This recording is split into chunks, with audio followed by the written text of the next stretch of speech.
you're doing right now your deepest aspiration in life? Is this really your heart's desire? And I said, no. And she said, don't forget that.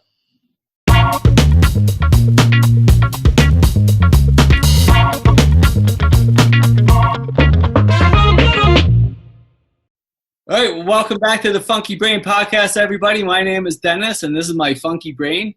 And I am super excited, honored, and privileged today to have an entertainment legend, a talk show host with a career spanning 5 decades, nearly 5 decades, and four-time Emmy Award winner, Mr. Bill Boggs. How are you doing today, sir? Well, how can you be doing? Trapped at home like everybody else. Worried like everybody else, taking it literally now is the only time there is, one day at a time like everybody else, being as careful as I can be. I do go out shopping. I wore a mask yesterday for the first time. Actually, the first time I ever had one of the masks on. We didn't have any masks, so I tried to get masks. I went to the store, they didn't have masks. I couldn't order masks. I said, how can I get a mask? I said, I'll get my teeth cleaned and I'll demand that the dentist give me a mask. So I went to the dentist. It cost me $120, grinding away. At the end of the thing, I said, can I have a mask? No. I said, please, I need a mask. Okay. So she's got this pile of masks about this high. He takes one mask off. Now, I paid $120 to get my teeth cleaned. And I said, can I have 2? So she gave me a mask, right? So yesterday, for the first time, I employed the mask. Drive to the market, get out of my car, put the mask on, right, into the market. And as I'm walking around, I'm feeling this kind of strange feeling, but it's a familiar, happy feeling. Where did I feel like this before? Buying my things, very careful.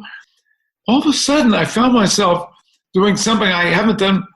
I'm like staring with the mask on at the candies, and I'm thinking, Halloween. It's the first time I've worn a mask since I was like 8 years old on Halloween. But I resisted buying myself my all-time favorite candy, Three Musketeers. So that's what life is like these days. Everything is completely different. One of the reasons I'm super excited to have you on is because it's a challenging time for everybody right now. Yeah. It's unprecedented. We don't know what to do. And people are being hit in so many different ways. Like, obviously financially is the big one. Obviously health, that's probably bigger. And but emotionally in so many different ways. And it's kind of a tough time. So I wanted to have you on to bring light. And that's why I'm excited that you're here today, because, we need to bring light into the situation, light into the darkness, right? You can't kill. Laughter is best medicine, in my opinion. Absolutely. Laughter and personal insight into keeping yourself as calm as possible. I was at a drugstore last night getting a few things. And for some reason, honestly, Dennis, I just started to have anxiety about the people around me, the stuff on the shelves. And Jane and I walked back home, and I thought, wow, that's really felt strange. So we have to do our best to control these things. One of the mechanisms that I mentioned this the other day when we were talking, that I use to control myself is the recognition that most fear is imagined outcomes. Mark Twain, by the way, whom I never interviewed. I know I've had a long career, but I've never got to work him. Mark Twain said, I've been through some terrible things in my life, and some of them actually happened. So, although horrible things are happening now and will continue to happen for a long time, it's important to recognize now is the only time there is. Be here now, Ram Dass. By the way, Ram Dass, if you're familiar with that great book, Be Here Now, there's an interview I did with Ram Dass back in '78 on my YouTube channel, BillBoggsTV. I have 476 clips from various shows on BillBoggsTV on YouTube. This is a free channel. I'm not plugging this to make money. But people are looking for diversions. That is a good diversion. But anyway, Now is the only time there is. And that can be very comforting if you continue to do that. Now is the only time there is. I agree with you. Yeah, living in the present. And one of the things I was taught is that if you think about all the things that you stressed over and feared over, how many of them actually came true? Imagined outcomes, Dennis. In this case, we're all imagining we're going to die. And then you have to offset that. I'll turn to Jane, my beloved Jane, my mate, my companion, girlfriend. We've been together almost 10 years. And she just says, we're going to be okay. We're not going to die. Okay, I believe you. That helps. So, but think of the people who are alone, who don't have a beloved mate. You know, you have to reach out to everybody you know, everyone you know. I agree with you. Yeah. And, you know, we need that contact. And I would say that one of the things that is really great is about the time that we're living in right now, because look at this. Like, we can't hug people, but you're 2,000 miles away from me right now. And we're looking each other in the eye. We're getting that human interaction that we need. And for now, that's pretty good. It really is good. I mean, the stuff we're doing now is at home. Our behavior is totally different. I almost cut off my ear trying to cut my hair this morning. I thought, I better, Jesus, the scissors. So we gotta be careful too. You need to be careful, Bill. Please be careful. So last week, you had an exciting event happen. There was a release of your book. No, actually, the book is now available for advanced sale. And it'd be fun to talk about the book. There's a lot of creativity and release in that. I'm going to show you what the book is. This is the world's smallest promo. That is the book. Right? It's not the actual book. I mean, it's not like like one of those tiny little Bibles they used to sell. But it's called The Adventures of Spike the Wonder Dog, as told to Bill Boggs. And look, there's a little politically incorrect humor warning on the cover. And this is available right now at orderspike.com. It's published by Post Hill Press. And it will actually be, this actually works. The first time I ever did this. On talk shows over the years, my arms would fly up into this position of holding books and plugging books. And now I'm doing it on a computer with one the size of a postage stamp. But that's the book. And let's talk about it. Yes, please. Let's talk about it. So it's about a canine, the Spike the Wonder Dog, as told to you, to Bill Boggs from Spike. You're talking funky brain. I've had a dog talking to me for 4 years. When my last television project went off the air, which was a show called My Generation for ARP, where I interviewed successful people about their success. I decided that I wasn't going to chase yet another TV job, that I would focus on writing. I began my career writing. I began my career comedy producing. I've written 2 other books, a novel that was actually optioned for a movie at first sight, actually optioned by Renee Zellweger. It didn't get made into a movie, but she liked it. And a self-help book, which you can talk about later, Got What It Takes. So the idea that I had was, before I went to New York for my big break, doing a show called Midday Live, I had a show in North Carolina called Southern Exposure with Bill Boggs. And as fate would have it, this little dog I had was a puppy, an English Bull Terrier with a little spot on his eye, was on the show one day, and he yawned like into the camera. People loved it. And so we called him Spike the Wonder Dog, and he became a big hit down there. But he got killed. He got run over by a car just before I went to New York. So the premise, I thought, was, what if Spike hadn't gotten killed? And he had come with me to New York and became, in today's world, a huge internet and TV star. So the story of the book is about a dog who comes to New York, becomes a huge star, and the price of fame for both the dog and his talk show host master. And as soon as, from anybody out there who's a writer or is interested in writing, as soon as I sat down at this very computer, on which I'm talking to you, just to get the idea for the book going, the voice of the dog came to me. A voice I had never written in or spoken in flowed through me. And so for the 2.5 years it took to write it, I had that dog connected in my head. The dog's a pretty irreverent character. I think he likes you, though. Yeah, he does. He thinks you're a cool guy. Does he have funky brain too? Spike, the Wonder Dog, is like, he's sort of like George Carlin in a dog suit or Jerry Seinfeld in a dog suit. He's observing the foibles of humanity. And a lot of interesting things. This book has gotten reviews like Wall Street Journal said one of the funniest books I've ever read. The author of Forrest Gump read it and said comedic wizardry. So I'm not bragging. I'm just saying we've already gotten some good reviews. At a time, it's like the essential kind of book we need right now is something that make us laugh, something that's fun. And that's why, one more time, The Adventures of Spike the Wonder Dog has told to Bill Boggs. Available now. Just go to orderspike.com, go to Amazon right now, and you can order it. You can pre-order it. It will be released formally on May 19th, but you can get it now. You'll be getting it. I'm curious, because I have to ask, since you brought it up, and it is posted in those different places where you're talking about, that it's politically incorrect, and it's on the cover. Like, yeah, right. What inspired the politically incorrectness? Is it because of the current state of the world? Because of the what? Excuse me? The current state of the world or the nation. I think that we're living in a time. Well, no. Let me put this another way, Dennis. Prior to the virus, we were living in a time. I don't know what effect the virus will have on what I'm about to say. We're living in a time of hyper sensitivity.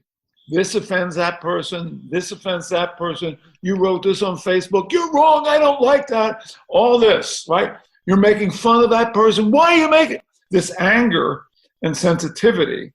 I'm not really honestly sure how it evolved that way, why colleges have trigger warnings that students could get upset about something that Ernest Hemingway wrote and would need a place to go to because they're physically upset by it.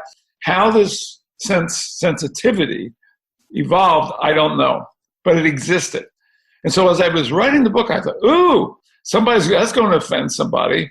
And then maybe like the middle of the book, I thought, I wonder if they're going to like the characterization, or I wonder if they'll think this is too much objectification of women. There's this one huge scene in the book where they're in Las Vegas. And this is absurdist humor. And they go to the world's first topless theme park. You know, in other words, it's like a Scores or a gentleman's club, except it's a water park at the same time. And there's all kinds of crazy stuff there. Will this be, the woman who runs the place is named Mindy Mounds, but it's a totally female-run enterprise. And their motto is, we'll profit from toxic masculinity to infinity.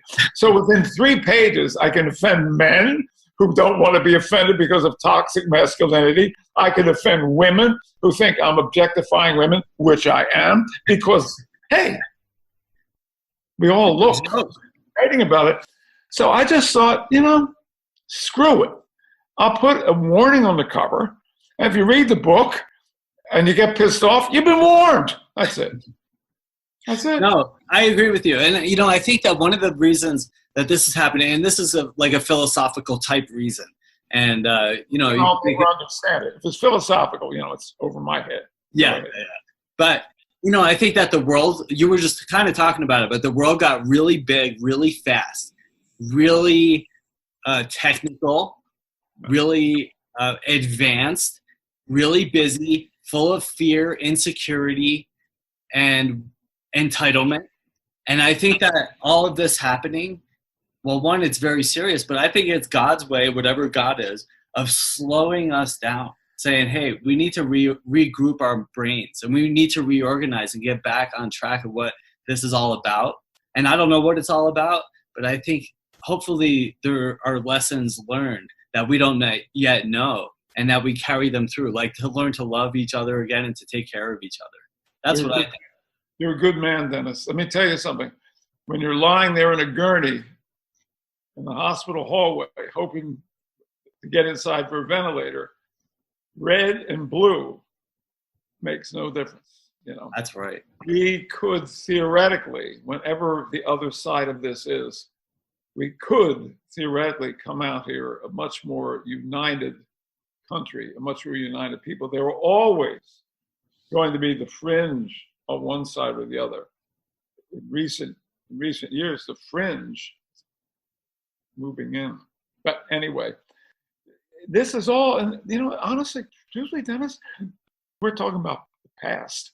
We're in a new form of life right now. Yeah, I agree with you. That's really awesome. So, you know, Smirnoff's here, just a second. Oh yeah, no. Well, it's morning. You got to get on. Well, actually, where you are, it's just afternoon. So I would say you're right on track. Go for it. Listen, man, you're good. You've been clean and sober for how long? Next week, April 8th, will be 17 years. Tell me what happened April 7th. So actually, I can go back 10 days, but prior to that, on March 27th, which is a big day in my life, I got fired from my job, which was kind of a big deal to me at the time. In the whole scheme of my life, not a huge deal, but it was. I was like proud of that job, and it was alcohol and drug related, and I couldn't stop drinking, and so I got fired. I lost my job, and it hit me hard. And they gave me some back pay, some severance and stuff, and so I went on a bender, just trying to like kill myself with drugs and alcohol. And you know, the problem was, Bill, every morning I kept waking up.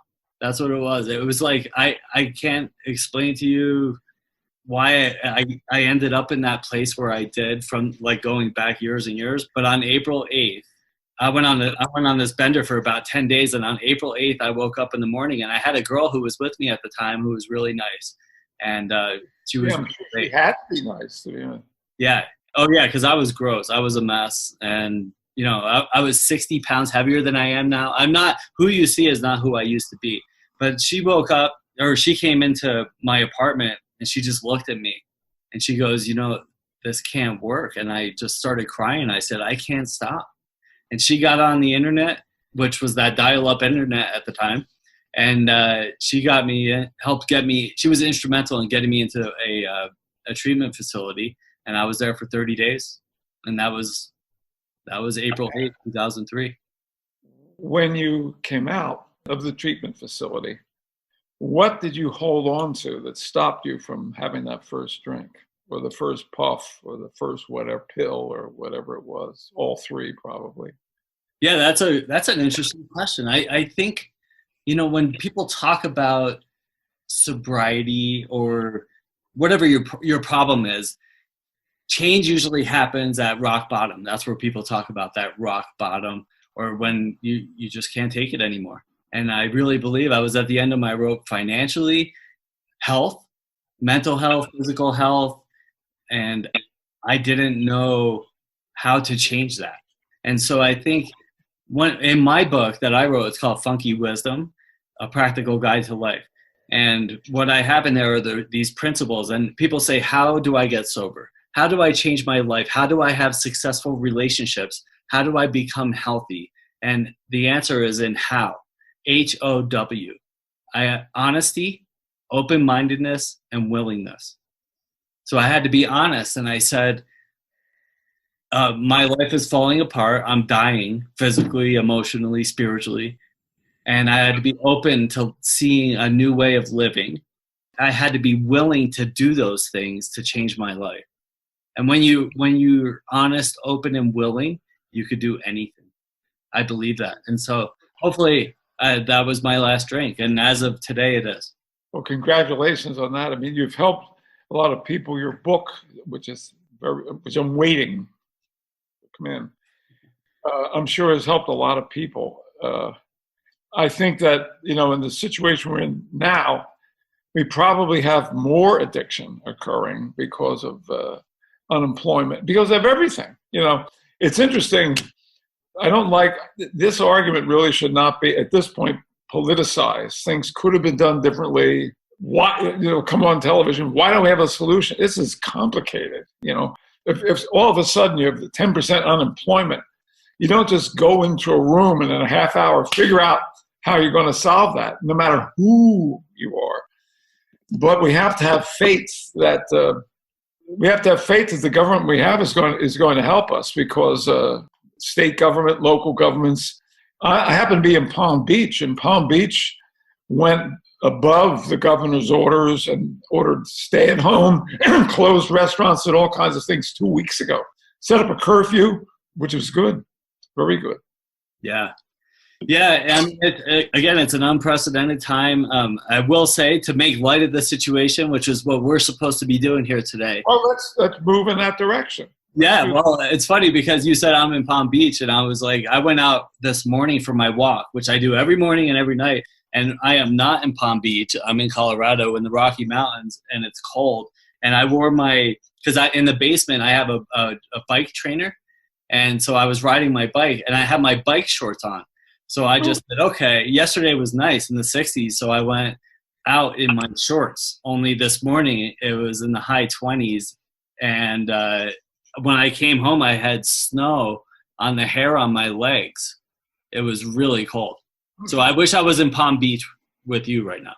I wish you were. Well, one of the things that we're doing, if you want to talk about lightening the load, all right. Every Friday at 5 o'clock, I'm returning to live television with an interview show called Ready? Trapped Live with Bill Boggs.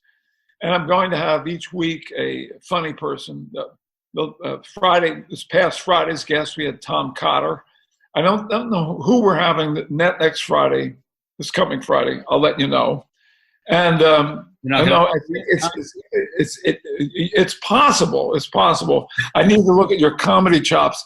I'm hoping for Lucy Arnaz and Alec Baldwin coming up. But I haven't done much advanced booking. But what I'd like to say is this. If you're looking for a diversion, again, this is not a commercial plug because I don't make a dime. I've spent thousands of dollars to put this stuff up. Bill Boggs TV, YouTube. Go to the channel, subscribe, and roam over it. Like, for example, last week, one of the great jazz guitarists of all time, Bucky Pizzarelli, died. He was in the Tonight Show band. His son, John Pizzarelli, is a singer-guitarist. His other son, Martin, is a brilliant bassist. And the third generation are musicians. On that YouTube channel, you can see Bucky Pizzarelli playing with bass great Milt Hinton all the way back in 1979. There are iconic figures, Yul Brynner, Jerry Lewis, Sammy Davis Jr., Frank Sinatra, Natalie Wood, Sean Connery, Itzhak Perlman. Gore debating with Roy Cohen. There's 476 classic moments of television there. Some more classic than others, hosted by me in various stages of awakeness. So I urge people to do that, and I urge them to order The Adventures of Spike the Wonder Dog as told to Bill Boggs, right? I didn't write the book. The dog told me the story. So what does that mean in various stages of awakeness? Pardon me? You just said in various stages of awakeness? What does it mean? I'm joking about myself. I try every day. I try to find some way to like put myself down in a funny way that I'm hosting the show in various stages of awakeness. That's all. But actually, there's truth in all these little put downs. There's an element of truth. I mean, I lived through. I guess if I lived through the Studio 54 days in Manhattan, I can live through this. You know, I've also been saying my father, as a 12-year-old, lived through the Spanish flu epidemic. My mother, as a 2-year-old, lived through, and her brothers and older brother, they lived through the Spanish flu epidemic, which was terrible in Philadelphia. I mean, Philadelphia is one of the worst mortality rates because they didn't take precautions. So I'm saying to myself, if they did it, I'll do it. But that's what's on our mind these days. Laughter is the best medicine, other than washing your hands. I imagine that the American Nose Pickers Association is really, they're getting very few hits to their website these days. Keep your hands away. No plunging your fingers in your eyes, your nose, your mouth. Remember that. You can have the virus on your hand. I know. Yeah, Watch I love how you're just making light of yourself, and you have to be able to laugh at yourself because, you know, otherwise we're just being too sensitive. And I'm an easy target, but I'm an easy target for laughing at myself. I'm like nuts. Yeah. You talk about, yeah, absolutely. My motto is, I never said I wasn't crazy. Right. Well, you're doing well. So one of the cool things, which we kind of just talked about, is that we're 2,000 miles apart, and we're still having this intimate talk here, as if we were on like the same set together. And so, in this world of technology, we have the streaming TVs, the YouTube, the podcasts, all different kinds of mediums. Like, and with somebody coming from your background, with your rich history, what do you love about it, and what do you not like about it? Do you see negativity in it? Actually, no. You know what I see in terms of performances by comedians and so forth, and everyone, and even this situation, even right now, more authenticity than when there's a studio audience or you're in a set and the cameras are on you. More of an authentic conversation with a little bit, depending on who you are, what it is, various levels of decreased performance. You know, I've seen women and men, many people these days, in the old days, before the crisis probably still exists, are like in a performance mode of their technology. They're seeing reality shows where people are saying, oh God, oh my God. They're going like this. Every guest on the Ellen DeGeneres show doesn't just walk on. They come on with like this. This is like not normal behavior. If you walk in a room and there's people there, normally you would say, hi, how are you doing? But the trend has been, whoa, shuck and jive, and here I am, oh, hi, and all that. If you look at commercials and stuff, there's that extra thing. More authenticity. You know, what I look for example, you know what I love on television? Norah O'Donnell, the anchor of the CBS News. This woman is performing and authentic at totally the same time. You can see the emotions in her eyes. Her smile is a natural smile. Her concerned look is a natural concerned look. In the book, Adventures of Spike the Wonder Dog, I get into talking about, let's see, anchors, local anchors on television who earn $1 million a year with part of their ability to look concerned. Look concerned. For example, the female reporter was talking about a stabbing in the Bronx, while the male reporter is nodding solemnly in the camera by thinking, stabbing, where am I going to go for dinner tonight? Stabbing, knives, sushi. That's what he's thinking about, but can't you see that look, you know? So the thing I'm always looking for, or have been more than ever before, is authenticity in people. Yeah, and I love that. That's one of the reasons. No bullshit. No extra trimmings. This is who I am. This is the way it is. And we're getting more of that now and less of the other. That's a long answer to a very good question. No, I love that. I think that one of the things I love about podcasting is that, well, one, it's not rehearsed. People having conversations. And I think people crave that, kind of like you just said. It's like, one, if you're on that other show, it's rehearsed, it's scripted. And if you want to watch that, watch a movie. And I think people are craving authenticity, like hearing like how people live, not how Tom Cruise lives, but how the normal people live and think. And they want to connect with that. And I think that podcasting is great because it gives us an opportunity to take somebody like you who's been around for decades on a celebrity level and see that you're just a normal dude. And I love that. Well, that we get to have this conversation. Yeah. It's just this normal. I don't know. Jane, I'm Bill Boggs. Jane, do you think I'm just a normal dude? I'm a simple soul, right? That's my girlfriend. I keep saying, I'm a simple soul. You're never boring. That's the highest compliment. After almost 10 years, you just heard it. You're never boring, Bill. Bill Boggs is never boring. I don't know about that. I actually don't. In truth, in my life, I've been bored rarely. When I was in basic training in the Army, that was sometimes boring. You just, waiting in line for food, blah, blah, blah. It's boring.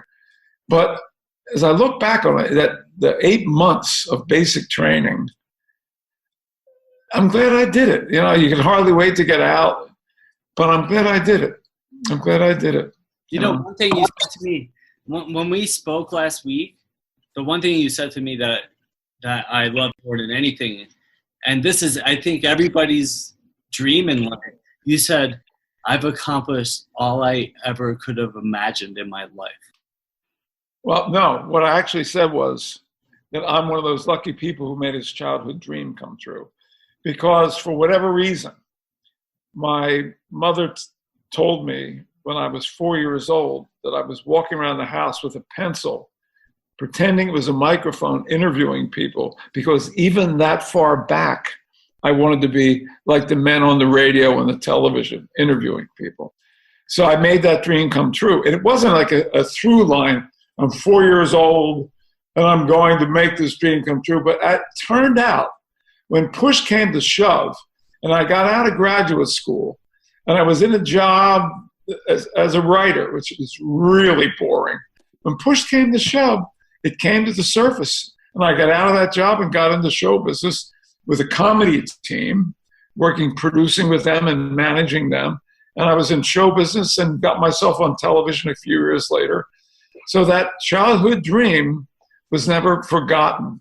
The best, one of the best things anyone has ever said to me was 3 years into a really happy and successful time launching the comedy team of Patchett and Tarsus.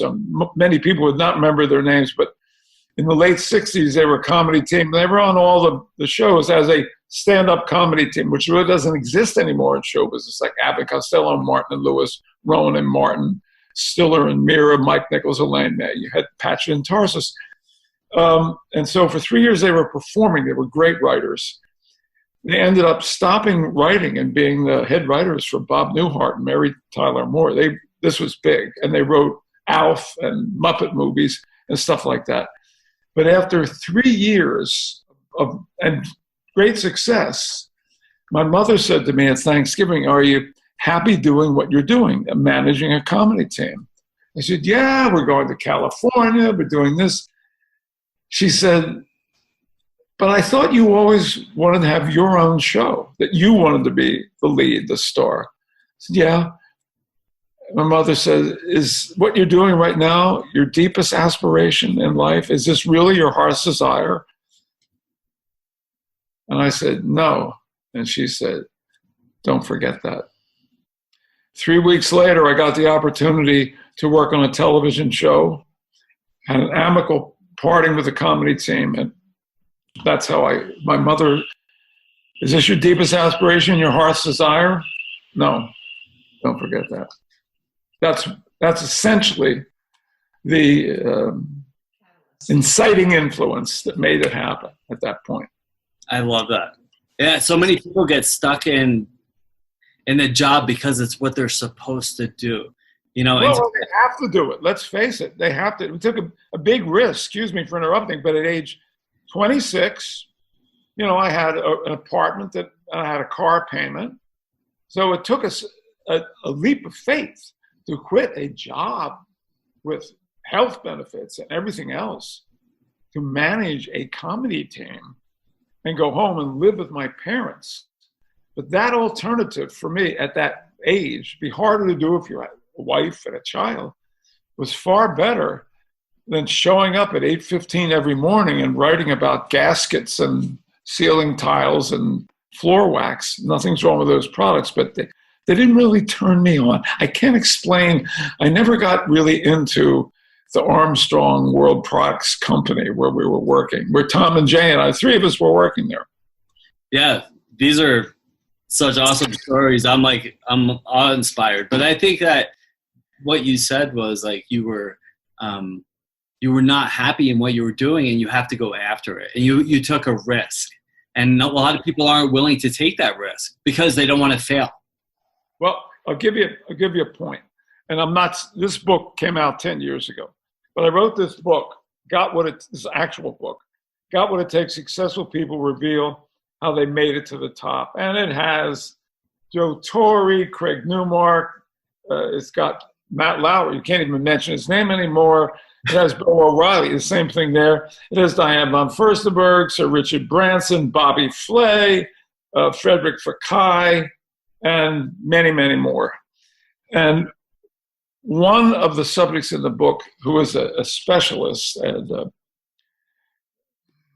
risk management, studying risk, simply, I'll get right to it. She said, if you're risk averse, you can be successful, but you'll probably never be wildly successful because there's a set of coping skills that come with taking a risk and failing that leads to greater success. So yeah, if you're privileged enough that you can take the risk, and there are people who take that risk with the family, and they'll go forward in life.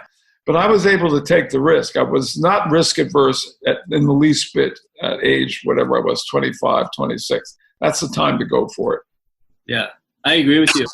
But I also think because I'm similar to you, I'm more of a risk taker, and I'm willing to take the risk and to fail and to pay the price, which I have. I've paid the price. Wow. I've had massive success, and I've had massive failure. I've had both, but I was willing to take that risk. And so I preach a lot, and I think a lot of people do, about you have to go take the risk. You have to take that chance and do your dreams.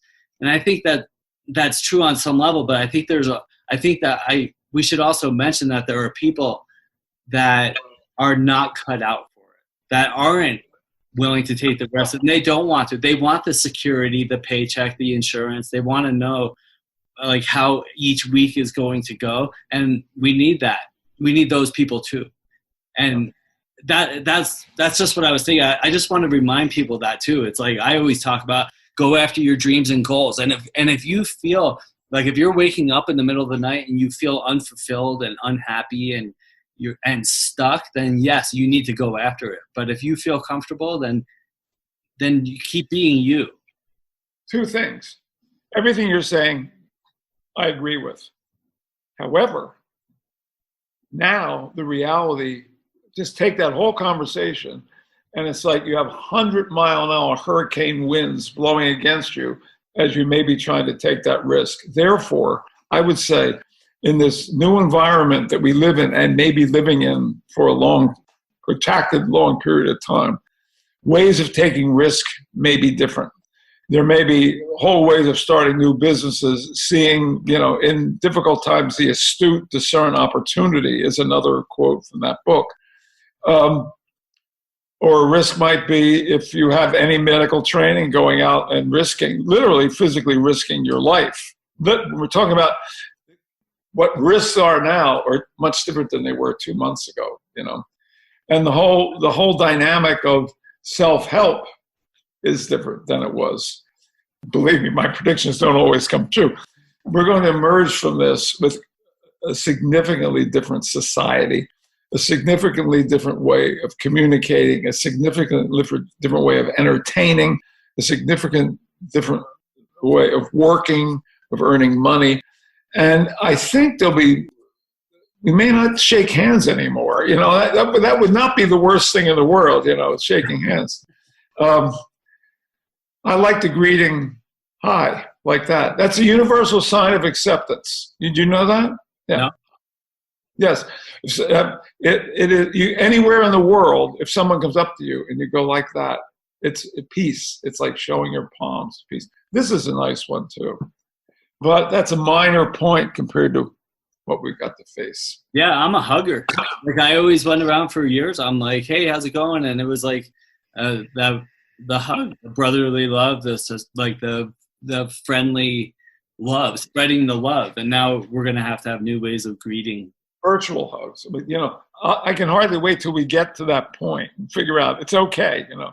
We got a long battle ahead of us, Dennis. We really do. Like I was out walking this morning, like I already talked about, but I have to, like, if you see somebody coming, it's like everybody's walking around each other. And I think right now there's a responsibility to do that. And then I hope down the road when we do emerge from this, that we can still not have to live in fear. I think I think you're going to see a huge explosion in comedy. When Saturday Night Live first came on in 1975, that was an explosion in comedy in a way comparable to Elvis Presley playing the guitar back in 1955, 56. Prior to that, the most popular instrument in America was the piano, but Elvis Presley single-handedly revolutionized what kids wanted to learn how to play. And I think that this crisis is going to be a gigantic spike in comedy. The other night, Jane and I were looking for something on, I think, Netflix. Like, we'll watch something new. We had watched Breaking Bad, and then we're watching Better Call Saul. What else do we watch, Jane? And we watched the hairdressing one. Anyway, and we thought, somebody said, watch Ozark. Okay, so we watched Ozark. About 20 minutes in, they're taking this guy, wrapping him up and putting him in a sealed container to torture and kill him. I said, we don't need this now. we need Seinfeld, right? We need funny stuff now. We need funny stuff. I agree with you. When I watch TV or whatever I'm watching, I want to be entertained. And to me, entertaining is laughing. And I don't want to cry. I don't want to be like scared. I just want to giggle. I want to feel good because there's enough to feel afraid of or worried about or whatever. I want to laugh. Well, that's why I'm launching that's why this show, which is called Trapped Live with Bill Boggs, every Friday, to start with 5 o'clock every Friday. I'm going to have a comedian, and we're going to talk to the comedian about his work, do some shtick, see a clip of his work, see a clip of his favorite comedian's work, and wrap it up like in a half hour. And that's on BillBoggsTV, 5 o'clock every Friday. For that express purpose. I wouldn't be doing that.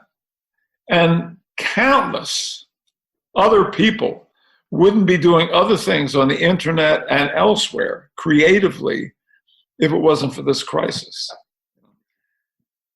Let's look at it this way. What else do we have to do? We're home, Hey, we're home. It's like, wait, who is that? Rodney Danger? Hey, we're home. Look at my house. I got this thing behind me. What is it? I'm not sure. Nobody is. I miss Rodney. He was a classic character. Yeah. Let's just say, I want to wrap it up, but before we go to the new generation, the new things that are going to emerge out of this, what advice can you offer them? You want advice from Bill Boggs about what's going to emerge from this? New things? What advice do you have to them about following your goals, about chasing after your dreams, about trying new things to get where you want to be, about using this new technology, about using the new ways of doing things and going after what you believe that it is you're supposed to do, from somebody who's been successful for a long time in doing it? What can you tell these kids? I would say one of the great moguls of Hollywood, Barry Diller, right, was talking to me back at the 2007, 2008 huge recession, which was terrible. Stock market down 30%. He said, it'd be really easy to sit here and complain about how bad my business is. But let me just say this. I learned this a long time ago from some other Hollywood mogul. So I will say my answer to your question is two things. One, in difficult times, the astute discern opportunity. I don't mean taking care of others. I don't mean taking advantage of others or hustling. In difficult times, the astute discern opportunity. And I am frequently asked this one question. You've interviewed all these people, what have you learned from them? So one trait that I think these hundreds and hundreds of highly successful people I've interviewed, writers, authors, politicians, movie stars, business people, that these people had a faith in their God-given talent and that there was a force with them because that they believed that faith could see them through, whether times for them were good or times for them were bad, which leads me to something Frank Sinatra said to me. You're very powerful, provided you know how powerful you are. Digest that one. Wow. Thank you. I appreciate it. You know what? That's what Jane does to me. Oh my. Oh yeah. I'll say, oh look, no. Okay. Oh. Listen, thank you very much. One more final plug. Go to Amazon. The Adventures of Spike the Wonder Dog, as told to your guest today, Bill Boggs. Who knew that this little business card would end up being my lifeline to sell books? And Bill Boggs TV. Check it out on YouTube. And thanks, everybody. Thanks, Bill, for being here and for watching the Funky Brain podcast.